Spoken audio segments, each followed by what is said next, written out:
General Beton Calcestruzzi, a fianco di chi costruisce e lavora in qualità. General Beton è presente in tutto il Veneto, Friuli, Venezia Giulia e all'estero.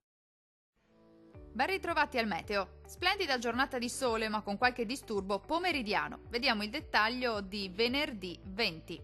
Sul Veneto ampio soleggiamento ovunque, sulla nostra regione infatti sarà una splendida mattinata caratterizzata dal sole. Possibili soltanto degli isolati temporali pomeridiani sui rilievi in locale estensione alle medio-alte pianure.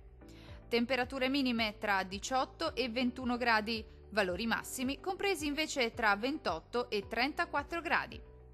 Spostiamoci ora a vedere che tempo farà sul Friuli Venezia Giulia. Poche novità, anche sulla nostra regione il tempo sarà in prevalenza asciutto e stabile con ampio soleggiamento su tutti i settori, salvo per occasionali rovesci al pomeriggio sui rilievi.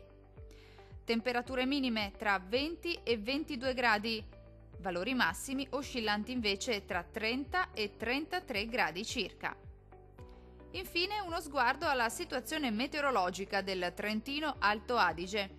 Anche qui sarà il sole a farla da padrone con cielo sereno o al massimo velato un po' su tutti i settori. Tuttavia col passare delle ore saranno possibili degli acquazzoni un po' su tutti i settori della nostra regione.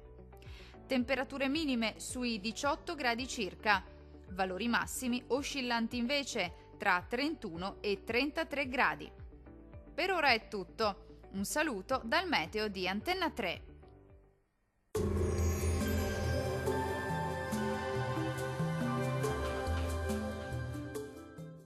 General Beton Calcestruzzi, a fianco di chi costruisce e lavora in qualità. General Beton è presente in tutto il Veneto, Friuli, Venezia Giulia e all'estero.